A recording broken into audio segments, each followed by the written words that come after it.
Her son held up the birthday cake and said, "Make a wish, if you live that long." Eleanor Thomas, retired librarian and widow, blew out the candle with a steady hand. By the time he sliced his second piece, his name had already vanished from her estate. She didn't scream. She didn't argue. She logged into her trust account. He thought he was mocking her into silence. He was handing her the blueprint. And when the locks changed, she was the only one holding the keys. We're about to begin, but if you'd like, share where you're joining from. It reminds me this story doesn't echo into silence. It lands somewhere real. Drop it in the comments and don't forget to subscribe. The cake was beautiful. 3 tiers, buttercream frosting, piped flowers the color of late spring. My daughter-in-law had ordered it special, probably more for the Instagram photo than for me. But I smiled, like I always did. I posed between my son and granddaughter, the knife hovering just above the top layer while the room buzzed behind me. The dining room was full, too full for a house this size, chairs dragged from other rooms, elbows nearly touching. The walls painted that shade of beige that looks expensive when it's new but turns tired after a few years. Laughter, plates clinking. Someone raised a plastic cup of sparkling water and toasted "many more years." And then my son leaned toward me, close enough for the frosting scent to mix with the sweat from his aftershave, and held the cake out like a game show prize. "Make a wish," he said, then grinned, "if you live that long." It wasn't a joke. Not really. The laughter paused, but only briefly. His wife let out a high giggle, swatting at his arm like he'd said something adorably outrageous. "You know he's just playing," she said, eyes already darting back to her phone. I didn't speak, didn't move, just lowered my eyes to the single candle flickering on top of the cake. One candle. A detail that felt more like an omen than an oversight. The silence around me returned to noise quickly.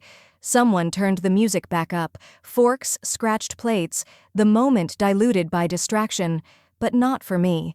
I closed my eyes and blew out the flame.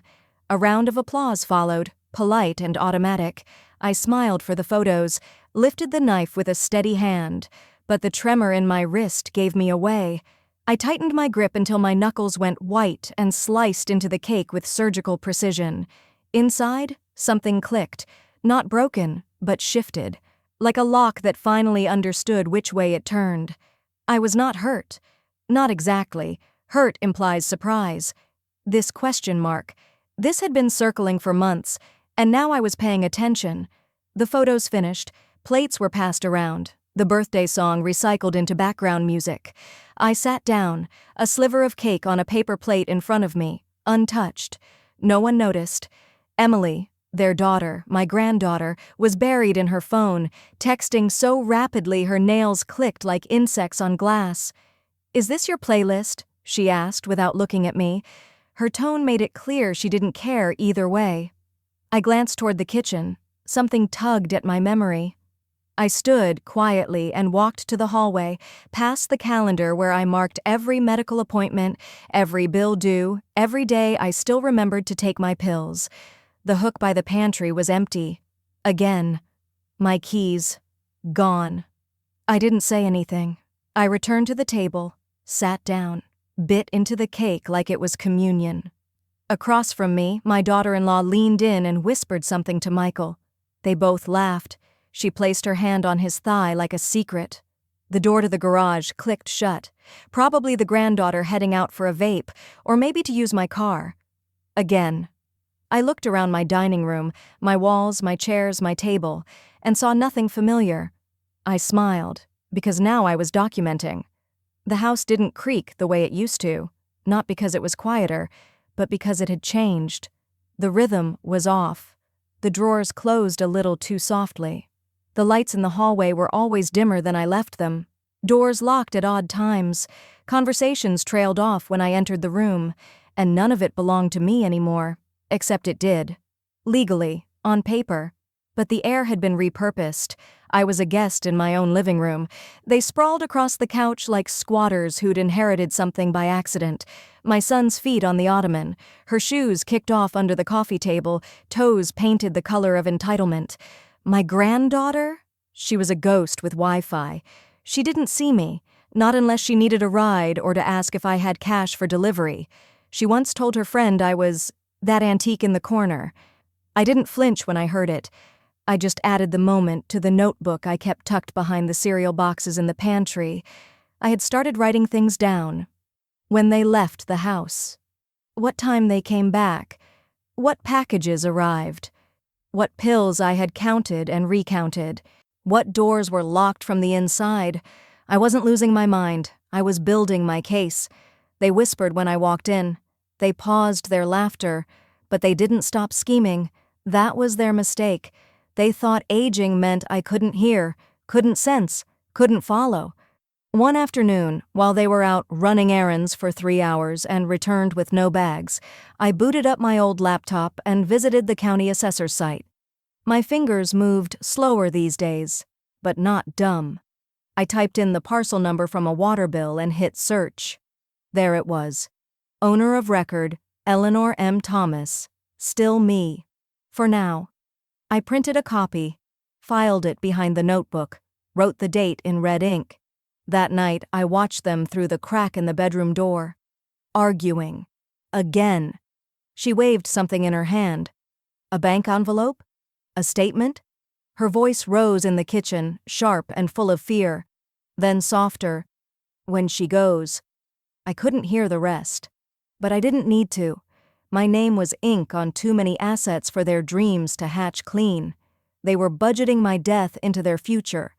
I started taking screenshots of bank balances, of confirmation numbers, of the Nest Cam I had installed in the laundry room that nobody remembered was synced to my phone. It wasn't about catching them doing something wrong. It was about proving what they didn't know I already knew. The next day, Emily had 2 of her friends over.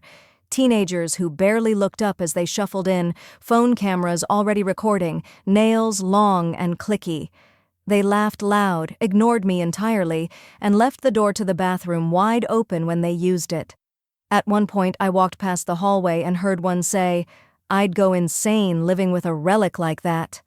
"Just waiting," Emily replied. "Eventually, this place is mine." I stopped walking. Not because I was hurt, but because the language had changed. Not Grandma's house, not her home. This place is mine. They already saw it as theirs. I made a note, and I called my friend Margaret, from the old church days. She was a notary now, worked part-time at a strip mall tax office. We hadn't spoken in years, but when I asked her to lunch, she said yes, without hesitation. Before we hung up, I said, "I need a witness." Not to a signature, just to myself. She paused, then said, "Tell me when and where." That night, as I turned off the lamp by my bed, I caught a shadow move down the hallway. A click, a quiet creak. Someone was checking if I was asleep. I didn't move, just slid my phone under the pillow. Because I wasn't documenting anymore, I was preparing. We met at a cafe off Route 7. The kind of place with laminated menus and tea that always came out lukewarm no matter how many times you asked them to reheat the pot. Margaret arrived first. She always had. Back in the church days, she was the one who unlocked the doors and set out the programs. Her hair was shorter now, cut to the ears, and her lipstick was one shade darker than she'd ever worn on Sundays. She smiled when I walked in. "Eleanor," she said, and stood to hug me like I wasn't hollowed out and bracing. I hugged back, and for the first time in weeks, I didn't feel fragile. We didn't order food, just coffee and lemon wedges and hot water. We talked about her grandkids. I let her. Then, finally, I took the folder from my bag. "Can you notarize in public?" I asked. She nodded slowly, eyes flicking to the folder. "Do you want to tell me what this is?" "No," I said, "but I want you to remember I was clear and sound." She didn't press. That was the thing about old women. We recognized the difference between nosy and necessary.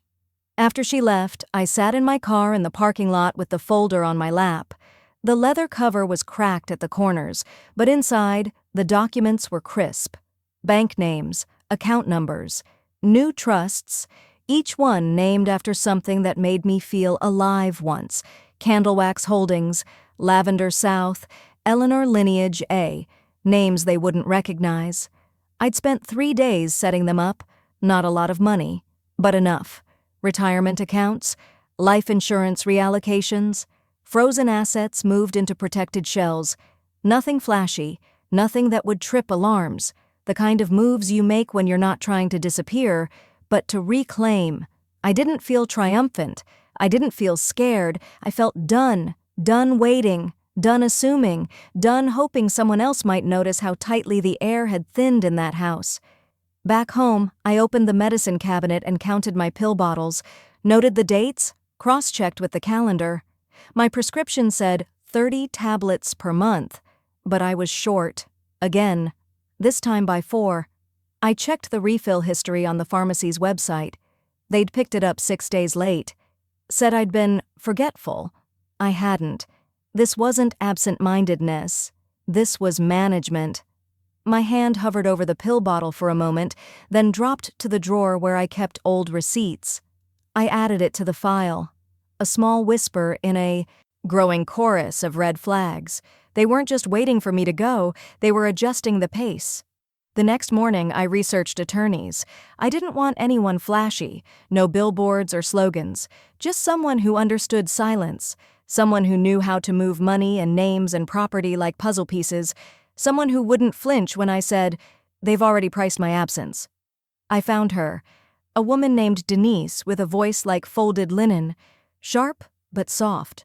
Her office was located inside a rehabbed fire station. No receptionist, no fuss. Her email signature simply read, Denise Holt, elder law attorney. Discretion is process. I emailed her, then called and left a message, just in case. That night, I lit a candle in my bedroom, not for scent, not for prayer, but for signal. The flame flickered against the mirror, casting my reflection in soft, shifting gold. I sat on the edge of the bed and watched it for a long time. There was no sadness in the room, just arithmetic. What they'd taken, what I still had, what they assumed I didn't know, what I would never tell them I had already changed. And somewhere in the middle of it, me, smaller, yes, quieter for now, but gathering. When the candle burned low, I blew it out, and somewhere down the hall, I heard the faint click of a door closing. The old will sat on my desk, folded twice and softened at the creases. I'd signed it in 2006, when my husband was still alive, when my son still called every Sunday, and when my granddaughter still wanted to braid my hair on the porch. That document had been written by a woman who still believed in assumed gratitude. I held it over the sink. It caught quickly. The paper curled in on itself, black edges blooming with heat. The ink warped, then vanished, as though even the signatures couldn't bear to stay tied to what had come of us. I watched until only flakes remained in the drain, then I rinsed it away with cold water and shut the tap. I met Denise at the county library, South Branch, near the edge of town, neutral territory, no chance of being overheard, no risk of someone dropping by while she asked me who I wanted to inherit my life. She was already waiting in one of the glass study rooms, a laptop open beside a manila folder. Her blazer was navy. Her eyes were direct. "Ready?" she asked. "I've been ready longer than I admitted," I said. She handed me a pen. We rewrote everything. Executor, not my son. Healthcare proxy, removed. Beneficiaries, split. Specifically and intentionally. No vague language. No to be divided equally among heirs. No room for interpretation. One portion to the NICU where my granddaughter had spent her first weeks. One portion to Candlewax Holdings, the new trust under my name. And a line item that made Denise pause. "Lucille Harding?" she asked. I nodded. "She owns the diner by the laundromat. Once, 10 years ago, I came in crying. She didn't ask why, just poured coffee and brought me warm pie. I didn't have to explain." Denise looked at me for a long second, then said, "Okay?" The pen felt heavier than expected when I signed, not because of the weight of the act, but because I knew what it meant. It meant stepping outside the story they had assigned to me. It meant making my own ending. When we finished, Denise clicked her binder shut and leaned back. "They may contest," she said, "especially if they catch wind of what's been rewritten." I looked out the glass panel toward the row of reference shelves. "Let them try," I said. Her smile was thin but impressed. "You're calm." "No," I replied. "I'm convinced." I walked home from the library. It wasn't far, just 12 blocks. The autumn wind had picked up, leaves scraping across sidewalks, gutters coughing as the season shifted. I passed the corner store where Michael used to beg for sour candies. I passed the church steps where Emily once played with sidewalk chalk. Every brick, every street lamp held a memory, but none of them held me anymore. They had tried to ghost me out of my own life, so I became the thing they feared, fully visible, legally protected, and quietly untouchable. That evening, my daughter-in-law asked if I wanted to watch a show together. Some crime drama where the old woman's death was a footnote. I told her no, thank you. She gave a tight-lipped smile and walked off muttering something about attitude lately. I didn't respond. I poured myself tea, not in a mug. In the china cup I'd hidden behind the cereal boxes, the one my husband gave me on our 15th anniversary. I stirred the honey slowly and carried it to the back porch. From there, I watched the sun start to set behind the neighbor's fence.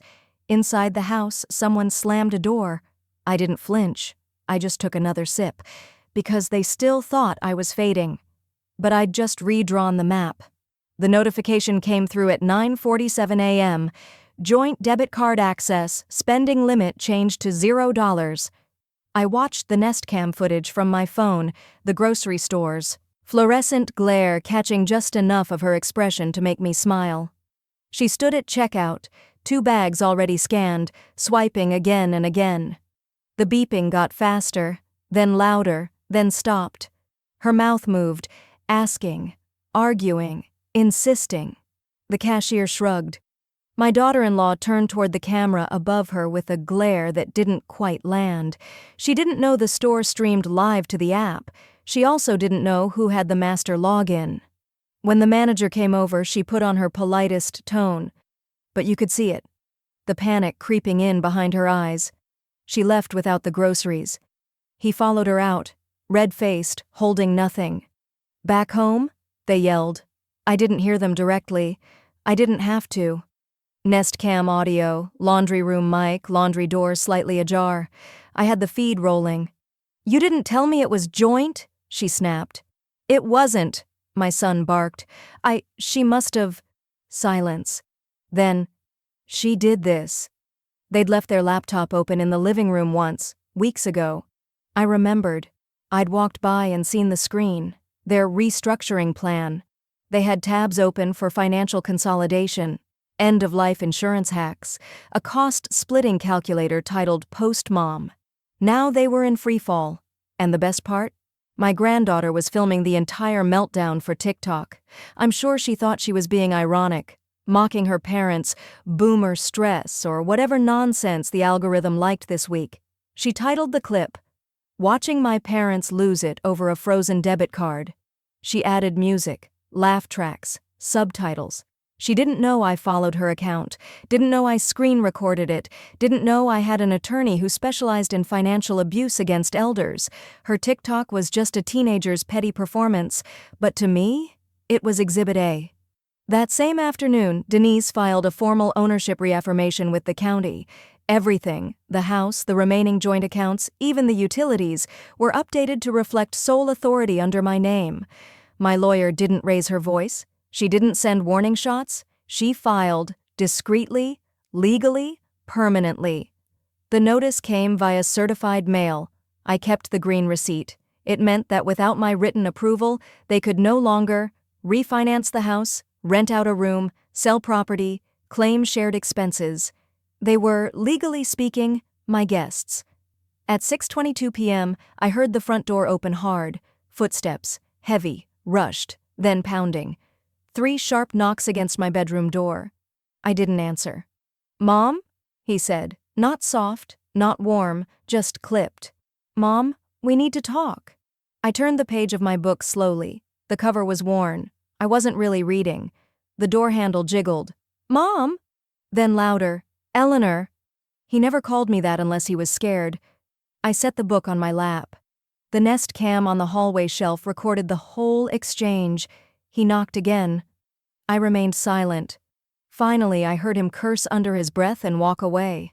I was resting, and for the first time in months, I actually felt rested. That night, I reheated leftovers in the microwave, ate in silence, drank a small glass of wine.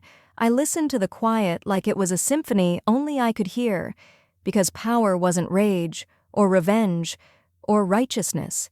It was the space I now had between their panic and my calm, and the legal paper trail that could not be undone. The doorbell rang at exactly 10 a.m. Not a minute early, not a second late. I had requested that kind of punctuality. I knew Michael would still be home, pretending to be on his way to a meeting, though we all knew he hadn't worked full-time since February. The realtor's heels clicked softly against the porch as she shifted her weight. She wore a slate-gray pantsuit, neat bun, and a pin on her lapel that said, Ruth Delgado, residential specialist. Through the peephole, I saw her smile. I opened the door and stepped aside. Mrs. Thomas? She said brightly. Please, I said. Call me Eleanor. She stepped in, her clipboard already in hand. So, this is the one. Gorgeous crown molding. Beautiful natural light. She took 3 steps into the foyer before Michael appeared from the hallway, face blotchy and unshaven. Excuse me, he said sharply. Who are you? Ruth didn't miss a beat. I'm the agent representing this property's new listing. Open house materials are with the staging firm. We've got a buyer's tour lined up for Thursday. Michael blinked. What listing? This one, she said, gesturing toward the dining room. Your mother's home. His mouth opened, then closed. She can't sell this. Ruth's tone stayed cheerful, but her eyes narrowed just slightly. She can. She's the sole owner, trustee, and beneficiary. It's a trust property now. All disclosures have been filed. Your name isn't on any of it. I stood silently at the bottom of the stairs, one hand on the railing, watching. He turned to me, voice rising. You didn't even tell me. No, I said, because I didn't need to. By noon, the staging team had arrived. By 2, the photographer. By 4, the panic began. Michael paced the kitchen like a dog circling a gate it once opened. His wife hovered behind him, muttering under her breath. You can't be serious, she snapped at me later. Where are we even supposed to go? Not my concern, I said, peeling an orange at the table. Emily stomped in from the hallway, phone in hand. You're actually kicking us out? No, I said evenly. I'm selling my house. You're just not part of the deed anymore. She scoffed. You're heartless. I looked at her, long and slow. You filmed me crying, I said. You edited in music and a caption. Her face flushed. That was just for my friends. It wasn't. I don't care who it was for. I stood, dropped the peel into the compost bin, and walked to the hall closet. From the top shelf, I pulled down a small envelope and set it on the table. Emily stared at it. What's that? She asked. Your college fund, I said. Or it was, until I transferred it to the NICU wing at Jefferson Memorial. They'll be naming an incubator after you. Silence. Michael stepped forward. You're out of control. No, I said. You just never knew how much I held back. That night, Ruth texted a confirmation. First 3 showings booked. Buyers ready to move fast. I replied, Good, so am I. I sat in the living room, alone, with a glass of ginger tea.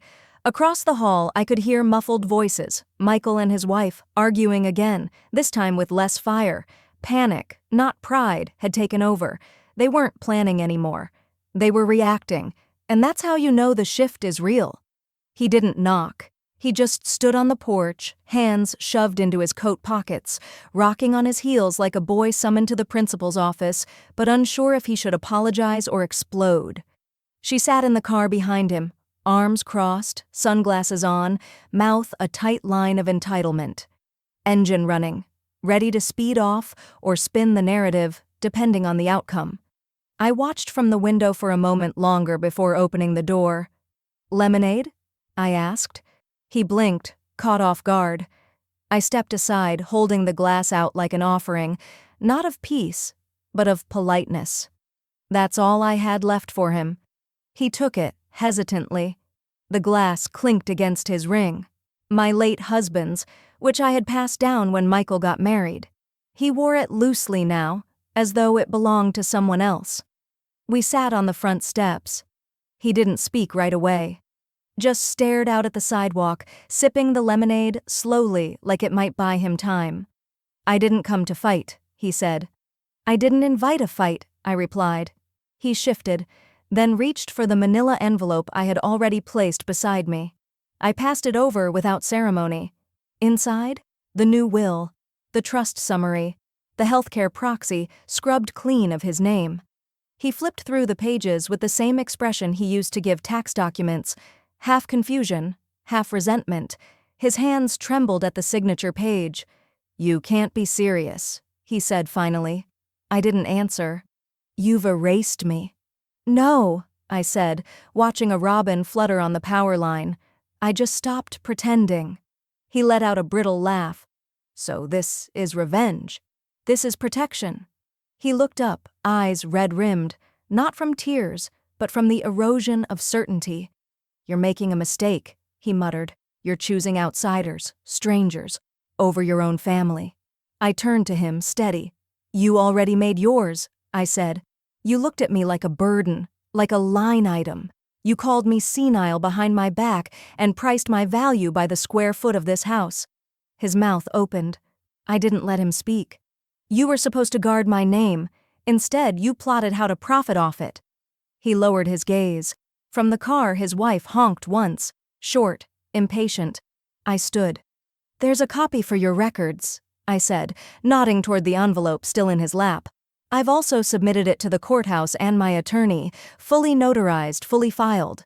"You removed me from your medical forms?" he asked, voice cracking now.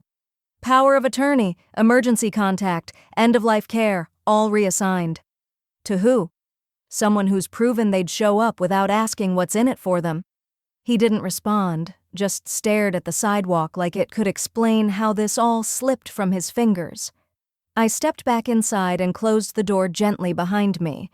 Through the curtain, I watched him sit for a moment longer, the envelope like a cinder block in his lap. Then, finally, he stood. Walked back to the car. Opened the passenger door. She didn't look at him, just shifted gears as soon as he sat down. They drove off in silence. That evening, I sat at the dining table with Denise on speakerphone. We walked through the last few account updates. She confirmed the healthcare directive changes, noted the new signatory on file. "Any final questions?" she asked. "No," I said, "but thank you for making this part feel clear." "I'm not here for vengeance," she replied. "I'm here for structure." I smiled. "That's why I hired you." I left the letter on the kitchen counter. It wasn't long, just 4 short paragraphs, typed neatly and signed in pen. No emotion, no accusation, just clarity. A summary of the transition schedule, the name of the buyer, the official move-out date, a list of resources, 3 local listings for rentals, 2 storage unit coupons, 1 apology that wasn't really an apology. "I hope this gives you time to plan." More than I was given. I folded it once and left it under the fruit bowl, not to hide it, but because fruit always seemed to be the only thing anyone ever looked at in this house. That evening, I poured myself a small glass of sweet tea and sat in the front room, lights off, windows open, letting the hum of dusk creep in, crickets, distant dogs, the occasional tire on asphalt. It took them exactly 12 minutes to find the letter after getting home. "Eleanor!" My daughter-in-law's voice shrieked from the hallway like a kettle left to boil over. "What is this?" Michael followed close behind. He didn't yell, he just held the paper in one hand, the other flexing uselessly at his side. "You can't do this," she said. "You can't just sell it." "I already have," I replied. "The paperwork was filed Friday. You'll receive the formal closeout documents by next week." "But where are we supposed to go?" she snapped. "We have a life here. Emily has friends, a routine. She's—" I held up my hand, slow and flat. "I offered time," I said, "not approval." Her mouth opened again, always faster than her thoughts. But Michael finally spoke. "Who bought it?" he asked, voice low. "A widow, math teacher, divorced, lives alone. Her son just joined the Coast Guard, and she wanted a home with morning light in the kitchen." His brow furrowed. "She offered asking," I added. "Didn't haggle. She said the house felt safe. My daughter-in-law tried a different tactic." The tears started, on cue, clean and practiced. "We're family," she said. "You'd really just kick us out?" I stared at her. "So was I said. "Until I wasn't." Michael stepped forward. "You're being cruel." "No," I said. "I'm being clear. There's a difference." I walked to the desk in the corner, opened the drawer, and retrieved the locksmith's card. Handed it to Michael like a receipt. "Scheduled for day 19, I said. "You'll want to be packed by then." His hand didn't take it. So I laid it gently on the table beside the folded letter. Silence pressed in. Heavy, thick. She turned and stomped down the hallway, slammed their bedroom door. It bounced once in its frame before settling. Michael stayed in the room, but his fight had left him. "She'll never forgive you," he said. I shrugged. "She never knew me long enough to try." He left without another word. The next morning, I received a voicemail. From the buyer. She sounded cheerful. "Hi, Eleanor, it's Marion. Just wanted to say I'm so thrilled everything's moving ahead. I stopped by and peeked at the backyard. That hydrangea bush? My late mother had one just like it." I smiled, because I knew exactly what she meant. That afternoon, I stood on the porch and looked out over the lawn. The wind shifted. I could feel it. Change, finally mine to hold. And then I heard Emily's voice float out the window, hushed and bitter. "We're not staying past the week. I'm not letting her see me boxed up like a stray." I didn't respond. I just turned the porch light off behind me. Because after all these months of feeling erased, invisible, outdated, I wasn't watching them leave in shame. I was watching them leave in silence. I moved into the guest suite, not the small back room they'd kept for me with the stained carpet and creaky twin bed. The other one. The better one. The one with the queen mattress, the west-facing window, and the closet they used to store out-of-season coats. I claimed it like a territory regained, brought in my own towels, fresh, white, unshared, placed a framed photo of me and my late husband on the nightstand, unpacked one suitcase, hung one sweater, lit one candle, lavender, just like I did the day we first moved into this house all those years ago. It was my way of saying goodbye before the door even closed. Michael passed me in the hallway that evening. He didn't speak, just looked down at the floor like the baseboards had become suddenly fascinating. I didn't move aside. He adjusted his shoulder around mine. The boxes began stacking in the garage, hers marked with kitchen and bathroom, his with tools and books, though I couldn't recall the last time I'd seen either of them read. Emily didn't label hers at all. Just tossed clothes and shoes into crates like a teenager heading to camp. I stayed out of it until the balloon appeared, pink, metallic. "Happy birthday, Grandma!" It floated above the dining table the next morning, weighted by a rock candy stick taped to a gift bag. The bag was soft pink tissue and false sentiment. I opened it because I believed in closure. Inside, a drugstore necklace, a candle, a card that read, "Let's start over. We love you." No one said when it was supposed to be my birthday. No cake this time, just a grocery store sheet cake already opened, one slice missing. They stood around the table, waiting, cameras ready, phones angled. Michael gestured toward a chair. "Just sit, for 1 second." I walked to the table, picked up the knife, cut one slice, set it on a plate. Then I turned and left the room. Didn't say a word, didn't look back. Let them figure out how to post that part. Later, Emily posted a photo from last Thanksgiving, a filtered shot of the table, all of us smiling, frozen in a lie that hadn't cracked yet. Her caption, "Cherishing family time." I didn't comment. I just blocked her. That night, I returned to the guest suite and sat cross-legged on the maid bed. I looked around the room, at the suitcase, the candle, the space that had once been off-limits to me in my own home. I reached for the small lavender candle again, lit it, let it burn. Watched the flame dance in the mirrored closet door as cardboard boxes shifted downstairs. They didn't bother me anymore, because I'd stopped expecting farewells that meant something. My goodbye was silent, internal, already happening. Tomorrow Marion would return to do a walkthrough with the inspector. By the weekend, the final papers would be signed. By day 19, the locks would click and the chapter would seal. But tonight? Tonight, I gave myself the last night in the house as it had once been. Not the people. The walls. The floorboards that creaked in the same spots, even after 3 renovations. The kitchen where I'd baked every Christmas, alone or not. The bathroom with the window that always stuck in spring. The small things that hadn't betrayed me. The footage was only 11 seconds long, but it changed everything. I sent it to Denise from the privacy of my guest suite, the laptop angled low, headphones in, curtains drawn. The email was short. Subject, evidence file, 019, see message, timestamp embedded, volume required, sent from Nest Archives. I'd saved it for weeks. Longer, actually. Not because I wasn't ready, but because I wanted the timing to matter. And now, with the move-out deadline set and the buyer's deposit cleared, I wasn't just prepared. I was armed.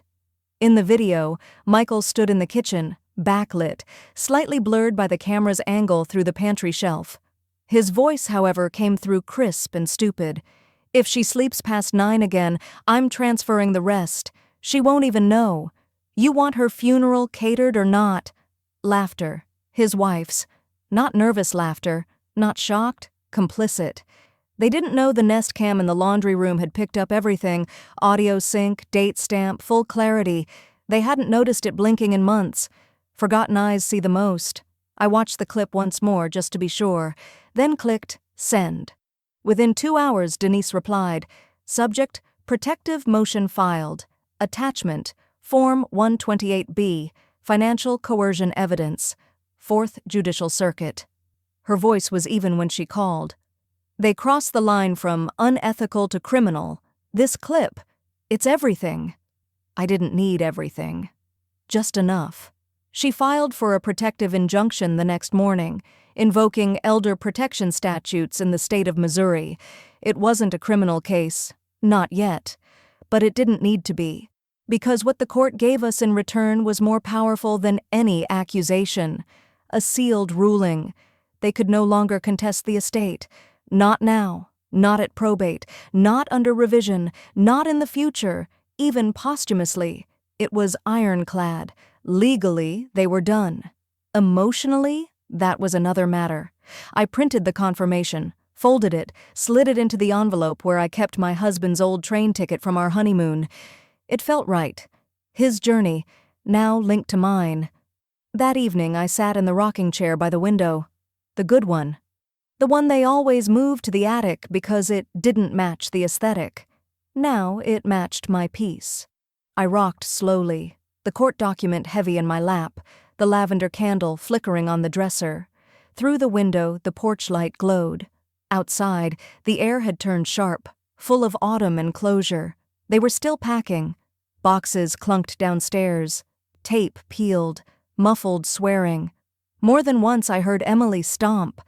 At one point she passed the guest room door and paused. I didn't open it, didn't speak. She waited, then walked on. I didn't care whether she resented me. I cared that she wouldn't inherit me. The next morning, Denise called again. "Congratulations," she said. "You just became one of the few people I've ever worked with who reclaimed their estate before the obituary." I laughed. Just once. It surprised me. "I'm not dead yet," I replied. "No," she said. "You're the most alive you've been in years." She was right.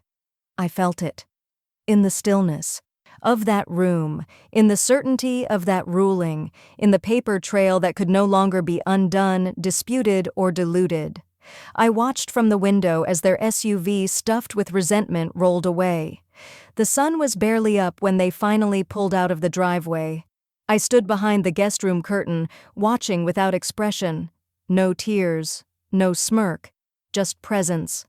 Their SUV was packed high, boxes wedged into every inch of cargo space, 2 duffel bags strapped to the roof with bungee cords that looked like they might snap if the wind dared to push too hard. Michael stood on the porch for a few seconds, key in hand, unsure of what to do with it. In the end, he dropped it in the mailbox. No note, no goodbye. Just the sound of metal hitting metal. One final act that sounded like defeat. His wife didn't get out of the car.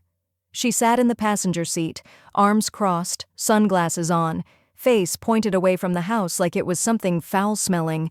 Emily was in the back, headphones on, hoodie up, pretending she hadn't once planned to inherit the walls around her. They didn't look up at the window, but I didn't expect them to. They had stopped seeing me months ago. When the engine started, I felt the vibrations in the floorboards before I heard the actual hum. The SUV backed out slowly, pausing at the edge of the driveway like they thought I might come out to stop them. I didn't. They turned left, and just like that the house exhaled. I stood there a moment longer. The air inside already felt different. Not better. Not yet. But less burdened. Quieter. By noon, the carpets were being cleaned. The technician arrived right on time, cheerful, polite, not interested in the story behind the stains. That was fine by me. He asked if there was anything in particular he should focus on. I told him, just make it feel like someone else's air isn't still in here. He chuckled, assuming I was joking. He didn't know I wasn't. The machine roared to life, pulling months of resentment from the fibers. The hallways smelled faintly of lemon and chemical steam. I walked barefoot across the drying floors, letting the warmth of fresh water and resolution seep up into my soles. At 3:45 p.m., Marion arrived, the buyer. She carried a small Tupperware container and a paper bag from the local bakery. "I know we don't officially close until Friday," she said, "but I thought you might like some cookies. My mom used to say baked goods help with transitions." I smiled and accepted them. She stepped inside cautiously, scanning the space with eyes that didn't judge, just took it in. Her gaze paused on the built-in shelves, the window seat, the old trim around the dining room archway. "This place has soul," she said softly. "Yes," I replied. "It does." We walked through the house slowly. I pointed out the sticky bathroom window, the squeaky stair, the best corner for winter sun. When we reached the garage, I pulled the small gray remote from my pocket. "This is yours now," I said, handing it to her. "If you open the door just before dusk, you'll catch the sky turning copper right through the back hedges." Marion's face softened. "That sounds like something to look forward to," she said. I nodded. It was. After she left, I returned to the guest suite. The last candle had burned low. The room smelled like lavender and finality. I sat down on the bed and looked around once more, not out of nostalgia, but to take inventory. What had been mine, what I'd claimed back, what I had let go. The house no longer echoed with their anger, the rooms no longer carried the weight of unsaid expectations, even the closets felt lighter, as if they'd been holding their breath all this time. Outside, the sky shifted pink to gold. The moving truck had left no traces. No litter, no leftover boxes, just 2 faint tire marks on the drive, leading away like punctuation. I didn't walk them to the end. I didn't watch them disappear down the road. I had already done my watching. Now, I would begin my living. And tomorrow, for the first time in years, I would wake up in a home that no longer mistook me for a visitor. I sat in a navy cardigan in silence. My lawyer did the talking. The courtroom wasn't grand. No mahogany walls, no soaring ceilings, just state-issued carpet, beige and scuffed, and walls that seemed to drink every sound before it reached the edges. A single flag drooped in the corner like it had been standing too long. The judge's bench sat slightly elevated, but not imposing, the kind of authority that didn't need to raise its voice. I wore a navy cardigan, no jewelry, no makeup, just clean slacks, a pressed collar, and the quiet resolve of a woman who had already won in all the ways that counted. Beside me, Denise flipped through the final prep binder, lips pursed in focus. She didn't whisper to me, didn't ask if I was nervous. We'd already covered that on the drive over. "I'll speak for you," she'd said. "You just hold your ground." I had no intention of doing anything else. Across the aisle sat my son and his wife. Michael wore a suit he hadn't tailored. The lapels didn't quite sit right, and the knot of his tie leaned left like even fabric refused to stay straight under pressure. His wife sat beside him, a blouse a little too crisp, hair too styled for someone pretending to be casual. She kept dabbing at the corner of her eye before anything had even been said. It was all performance. The bailiff called the room to order. The judge, a lean woman with steel gray hair and eyes to match, opened the folder on her bench. "We are here for motion review and response regarding estate reassignment and financial control," she said, her voice even. "Petition filed by Mr. Michael Thomas." Denise stood. "The respondent, Mrs. Eleanor Thomas, is present. Representation acknowledged." Michael rose too. "We believe there was undue influence, an outside advisor pushing my mother into changes that don't reflect her wishes. We'd like the will and power of attorney documents reviewed." The judge nodded, unimpressed. "Any supporting evidence?" Michael hesitated. "Just patterns. Her behavior changed." He sat. Denise adjusted her blazer and stepped forward, calm and deliberate. "Your Honor, the defense submits previously filed documentation, updated estate planning records, health directives, video evidence, and a signed affidavit from 2 separate physicians confirming mental clarity at the time of each legal action." The judge flipped pages as Denise continued. "And," she added, holding up a small USB drive, "we'd like to enter one exhibit into record, time-stamped home surveillance footage, retrieved lawfully and preserved." The judge gave a small nod. "Play it." The court technician plugged it in. The video played. The quality wasn't perfect, just clear enough to show the kitchen from the corner angle. Michael's voice came through first. "If she sleeps past 9 again, I'm transferring the rest. She won't even know. You want her funeral catered or not?" A pause. Then his wife's laughter. Not loud, but definite. The audio ended. Silence held the room. The judge didn't look up. Michael's wife let out a sniffle, then dabbed her eyes with a tissue like it had just occurred to her to be sorry. "My husband was under stress," she said quickly. "It was just a joke. It wasn't—" The judge held up her hand. No emotion on her face, just protocol. "There is no standing," she said. "All estate documents are confirmed lawful and appropriately executed. Medical and legal autonomy has been reaffirmed. Petition denied." Michael's mouth opened slightly as if to object, then closed. The judge turned to Denise. "This court notes the respondent's prudence in securing legal protections before escalation. No further review will be required." The gavel didn't slam. It tapped once, soft and final. The room exhaled.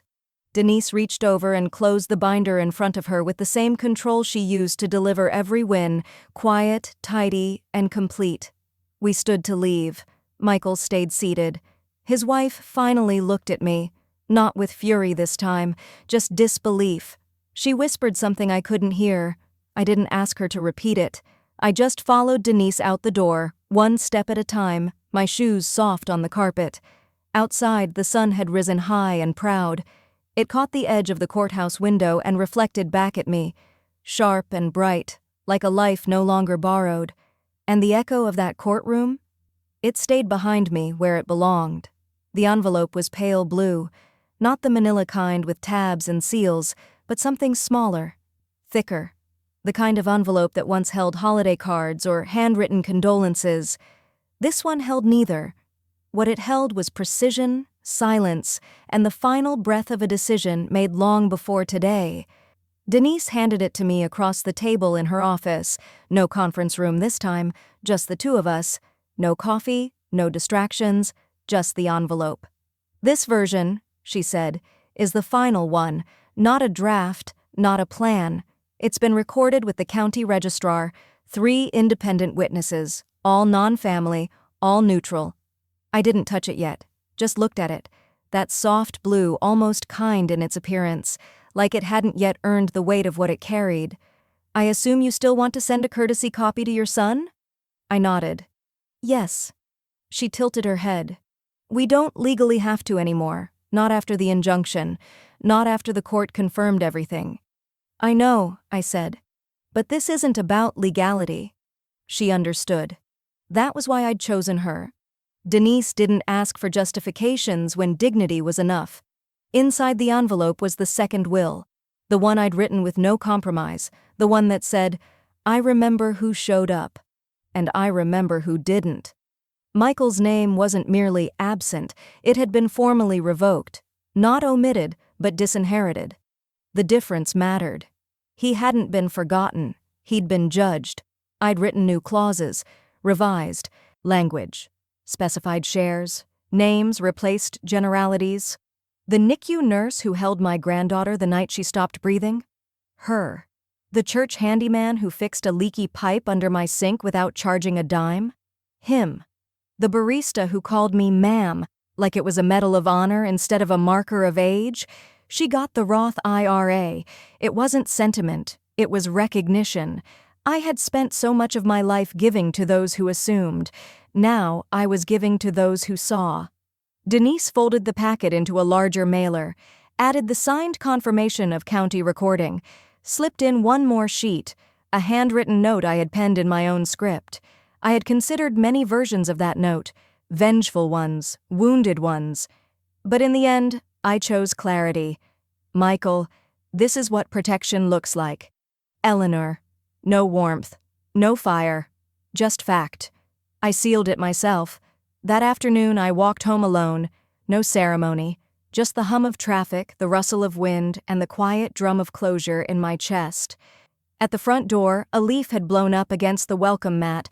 I picked it up, held it between my fingers for a moment, then let it go. Watched it tumble backward off the porch and vanish. Inside, the guest suite smelled faintly of fresh paint and lavender from a diffuser Marion had dropped off. "Housewarming," she'd said, "even if you're the one staying warm." I liked her.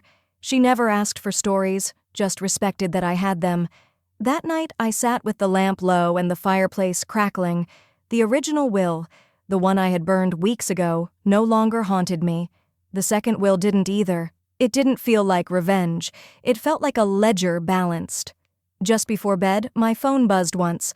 A message from an unfamiliar number. Short. No greeting. Just, "I got your note. You win." I stared at the screen for a long moment. Then I deleted the message. Not out of anger, but because some things don't deserve shelf space in a room finally at peace. I turned out the light and slept like a woman who had never, ever been forgotten, only underestimated. The box was small, weathered, taped once along the bottom. I found it in the back of the closet, where things go when no one's brave enough to toss them, but no one wants to keep them either. It was labeled only with my handwriting, cards. Inside, 15 years of holidays I'd been guilted into smiling through. Mother's Day notes written with generic love, birthday cards with no message beyond a signature, apology letters that read like legal disclaimers. "I'm sorry if you felt that way." Each one had sat in a drawer like a badge I never asked for. Tonight, they would burn. The fire pit at the condo complex was new, built into a brick alcove near the courtyard garden. It wasn't much, just a few Adirondack chairs, a gravel ring, and a small stack of kindling beside a posted reminder not to leave it unattended. I waited until sunset, when the sky was that strange shade of violet and the air smelled like cold earth and changing tides. I started with the oldest card, a Father's Day one, ironically. My name scribbled in the corner where Michael had once confused whose holiday it even was. Then the Mother's Day card from 3 years ago, printed, unsigned. The flame took its time with that one, like it needed to digest the insult. Next came the birthday card with a coupon inside, for a brunch that never happened, and the photo strip from a holiday party where I'd been cropped out before it was posted online. Piece by piece, memory by memory, I fed the fire. And with each flicker, my spine uncoiled just a bit more. I hadn't planned to keep the fire going long, but the warmth was hypnotic. Not like a hearth or a candle. This was ceremonial, honest, transformative. There was one last thing I needed to let go of. I went back inside, opened the small jewelry box from my dresser. Velvet-lined, dusty. Inside, the diamond pendant from my wedding anniversary, the tennis bracelet I wore once to a dinner I wasn't invited to speak at, the earrings passed down from a mother-in-law who only ever called me dear and never meant it. I took out the necklace, held it for a long moment, then slid it into a padded envelope already addressed. I wrote the check carefully, $2,000 even, and slipped it inside with a note. For the next woman who needs to feel worth more than the ring she never got to choose, strong women wear steel, not diamonds. It was addressed to a local shelter, one that let women leave with dignity, even if they had to start with nothing but a plastic bag. I dropped it in the mailbox before I could talk myself out of it. That night, I hosted a farewell dinner in my new condo. No long table, no polite obligation. Just 4 people around a round table that barely fit in the kitchen nook. Marion brought roasted vegetables. Denise brought wine. Margaret brought laughter that filled the corners of the room like something sacred. And I brought the story. Not all of it, just enough. We ate slowly, we clinked glasses, not in a toast but in rhythm with our conversation. At one point, Denise told a joke so dry I laughed out loud without meaning to, and the sound startled me, because it was mine, not polite, not practiced, real. My chest felt light in a way that wasn't grief. It was absence, of weight, of obligation, of pretending. Marion leaned over near dessert and whispered, "You look taller." I smiled. "I feel unburdened." After everyone left, I rinsed the glasses and set the dishwasher. I stepped out to the patio once more. The fire pit was dark now, but the scent of ash lingered, and I liked it, because it didn't smell like endings. It smelled like things no longer needed. I stood there, letting the breeze find me, and in my pocket, a folded note I hadn't read yet, one slipped into the wine bag by Denise, I'd later discover. All it said was, "You were never invisible. You were just too quiet for the wrong people." I pressed it against my chest, and for the first time in a decade, I believed it. The pen was heavier than I remembered. Not in weight, but in consequence. I sat at the narrow kitchen table in the new condo, the one that still smelled faintly of fresh paint and lemon oil, and signed the final page of the estate file. The paper made a soft shh as I turned it over and pressed the pen one last time. Everything had been rewritten. The cruel were excluded. The kind were remembered. The greedy, redacted with precision and legal finality. This was not a legacy shaped by guilt or tradition. This was a document of dignity. I placed the signed file in the envelope for Denise, slid it into the outbox near the door, next to the bakery coupons Marion had left in a magnet clip and a flyer for a poetry reading I was now considering attending. Outside, morning light poured in through the blinds, wide and honest. I moved through the room slowly, touching nothing. Just looking, the framed print on the wall, the worn recipe book on the counter, the lavender diffuser giving off its steady rhythm. Everything had its place, including me. My laptop chimed once, a reminder, update healthcare proxy. I clicked the link and scrolled until I found the name I'd already typed in. Verna Quinn, the night nurse who once held my hand during a panic attack at the hospital, not out of duty, but because she wanted me to feel human again. I remembered her saying, "Nobody wants to be remembered as paperwork." I selected her name, uploaded the legal form, hit submit. It was done. Afterward, I opened my phone, scrolled to Michael's contact. It was still saved under Michael, home. I held my thumb there for a moment. The name looked strange now, misfiled, outdated. I tapped delete contact. The phone asked if I was sure. I was. No anger, no music swelling behind me, just breathe.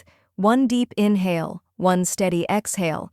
Then he was gone from my phone, as he had long ago vanished from my trust. I stood and walked to the closet, pulled down the small navy duffel and packed lightly. One sweater, one journal, one paperback, no itinerary. I booked the bus ticket through an old website I hadn't used in years. 4 states, open return, no destination pinned, just motion. It felt like possibility. At the terminal, the air smelled of diesel and styrofoam coffee, and the strange comfort of forward movement. People talked in murmurs. Children swung backpacks against their knees. A woman behind the counter smiled without asking questions. I took a seat near the back of the bus. The engine rumbled to life. The driver tapped twice on the frame. Doors folded shut with a mechanical sigh. I didn't wave goodbye. No one had earned that. Instead, I reached into my bag and pulled out the small candle I had packed. Unscented, unlit, the same kind they'd put on my birthday cake months ago, back when they thought aging made me disposable. I held it in my palm as the bus pulled away, the window beside me filling with blur, parking lot, pavement, pine trees, the old billboard that used to advertise funerals and now pitched boat rentals. The world didn't look different, but I did. This trip wasn't escape, it was reclamation. I had spent a lifetime trimming myself smaller to fit into other people's stories, other people's needs, other people's vision of who I was allowed to be. But now, the story belonged to me. I placed the candle back in the bag, zipped it shut, and leaned my head against the window. I didn't know where I was going, and that was the point, because freedom didn't always arrive with fanfare. Sometimes it came quietly, with motion, with silence, with a name removed from a legal line, with a seat on a bus going anywhere but back, and that was my real birthday wish, not to survive them, but to outgrow them.